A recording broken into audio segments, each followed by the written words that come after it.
Hey everyone! If these stories keep you awake at night, please consider subscribing to the channel and tapping the notification bell. It truly means the world to me. Thank you for being here. Now let's begin. She left for another man, and I walked away, never imagining she would return. Yet, on a rainy October evening in Prague, the autumn drizzle fell soft and persistent, and the gas lamps along Charles Bridge glowed like halos. I stood on the old town side, coat collar turned up, watching the Vltava River run dark and silent beneath centuries-old statues of saints who had witnessed human folly but judged none. My phone vibrated in my pocket. Marquette again. I didn't answer. 6 months earlier, on a warm May night under this very bridge, she had told me she was leaving. We had sat on the stone balustrade, legs dangling over the water, sharing a bottle of Frankowka from Moravia.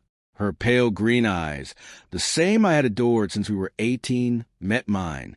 And she said, "Tom, I've met someone. I'm sorry.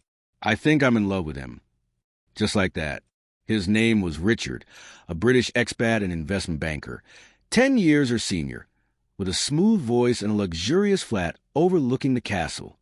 He whisked her away to places I could only dream of: dinners in Malá weekends in Vienna, theater trips to London.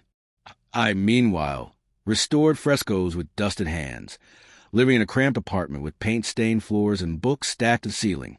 I didn't fight. I didn't beg. I said, "If that's what you want, go." She wept, promised she hadn't meant to hurt me, that we had grown apart, that she needed to feel alive again. I nodded, helped her pack the next day, carried her suitcases down the narrow stairwell, kissed her cheek in the courtyard where the linden flowers were just beginning to bloom. Then I walked away.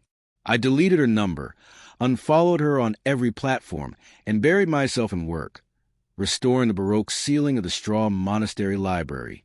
Nights were spent high in the scaffolding, breathing centuries-old plaster dust. I drank beer in smoky pubs with colleagues, wandered through bohemian paradise alone, and listened to solemn music in dim cafes. I told myself I was healing when the leaves turned gold. Yet some nights, crossing the bridge on my way home, I still searched for her among the tourists. Then, 6 months later, she returned. It was a cold Thursday in November, the first frost sparkling on the cobblestones. I was locking my bike outside when I heard her voice. Marquette. She stood beneath a street lamp, wrapped in the same navy coat she had worn the night she left. Cheeks flushed, hair longer. I stopped silent. "Can we talk?" she asked. I let her in. The flat smelled of turpentine and coffee. She sank onto the old velvet sofa where we had once read together. I remained standing.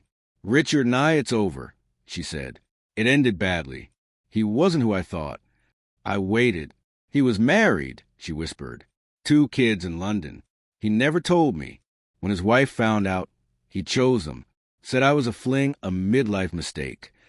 Her voice cracked. "I've been alone since September. Thought about you every day.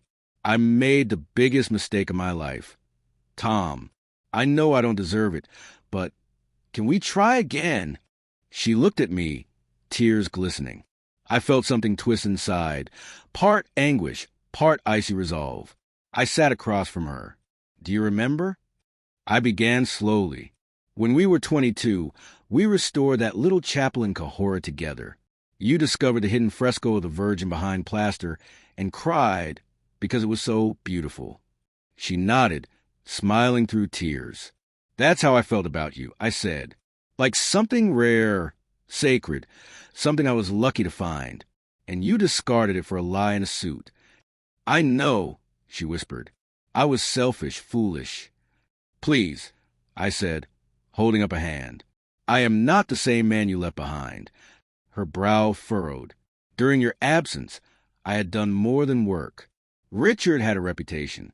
I had connections, friends in media, finance, quiet conversations in cafes, anonymous tips, questions about undeclared income, offshore accounts, bribes to zoning officials for luxury developments in Lida. Investigators circled. His firm launched internal reviews. Clients pulled out. His visa and residency came under scrutiny.